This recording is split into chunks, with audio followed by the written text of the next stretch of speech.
नमस्कार. आज सुप्रियाज किचनमध्ये मी तुम्हाला दाखवणार आहे आलू पराठा एका वेगळ्या पद्धतीने आणि अतिशय सोपी पद्धत आहे.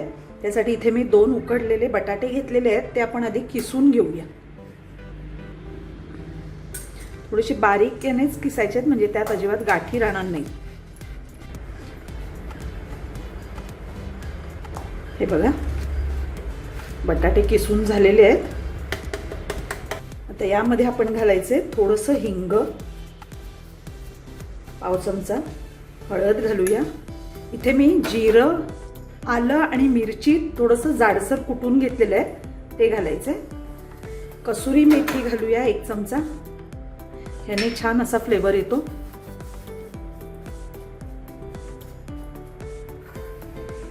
कांदा घालायचा आहे, बारीक चिरून घालायचा, नाहीतर मग तो लाटताना मध्ये मध्ये येतं आणि पराठा फुटतो. कोथिंबीर घालूया. थोडंसं दही घालते.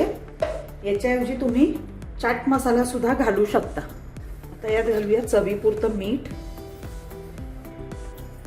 हे सगळं मिक्स करून घेऊया. जास्त जोर नाही लावायचा, नाही तर कांद्याला पाणी सुटलं की मग पराठा ओलसर होऊन मग तो लाटताना चिकटतो. आता हे हलक्या हाताने मिक्स करून घेतलंय आपण. यामध्ये आता मावेल एवढं गव्हाचं पीठ आपल्याला घालायचंय.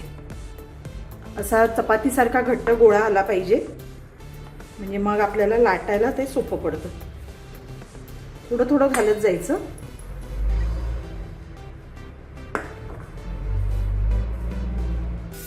यात घालूया आपण 1 चमचा तेल. पीठ मळतानाच घालायचे तेल.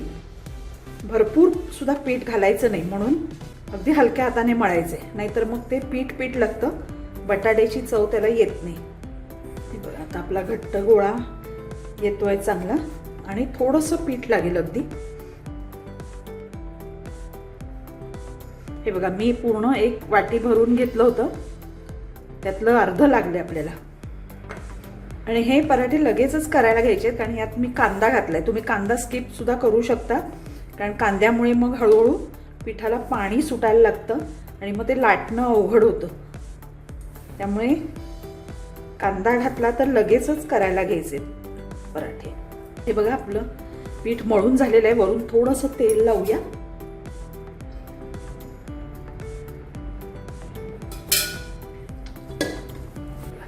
आता हे लगेच आपण पराठे करायला घ्यायचे. आता यातला एक गोळा घेऊया, जरा व्यवस्थित असं मळून घ्यायचा आहे.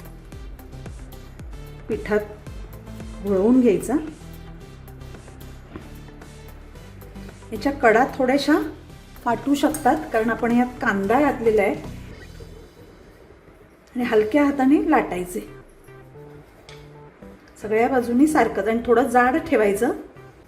यामध्ये तुम्ही चीज सुद्धा घालू शकता. कडा अशा थोड्या फाटल्या असतील तर त्या व्यवस्थित करून घ्यायच्या. तुम्ही एखादा शेप द्यायचा असेल तर तो सुद्धा देऊ शकता, पण असंच ठेवलं तरी चालेल.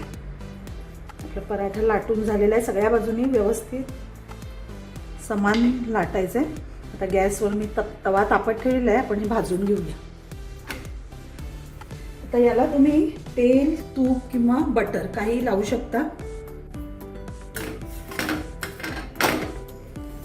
आता मी इथे तूप लावणार आहे.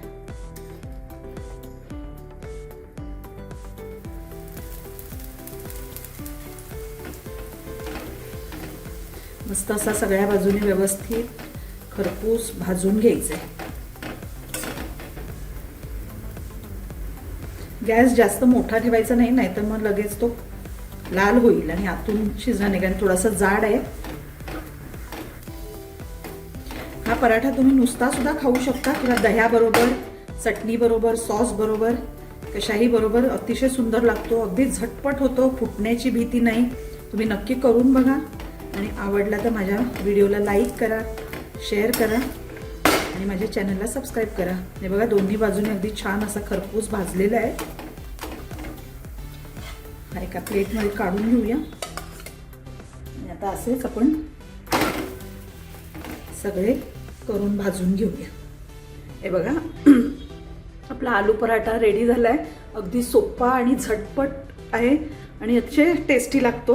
मी तुम्हाला दाखवते. अगदी छान असा खुसखुशीत झालेला आहे. त्याला तुम्ही बटर किंवा दही किंवा सॉस सोबत कशाही सोबत खाऊ शकता. बेस्ट. तुम्ही नक्की करून बघा. आवडला तर माझ्या व्हिडिओला लाईक करा, शेअर करा आणि माझ्या चॅनलला सबस्क्राईब करा. थँक्यू.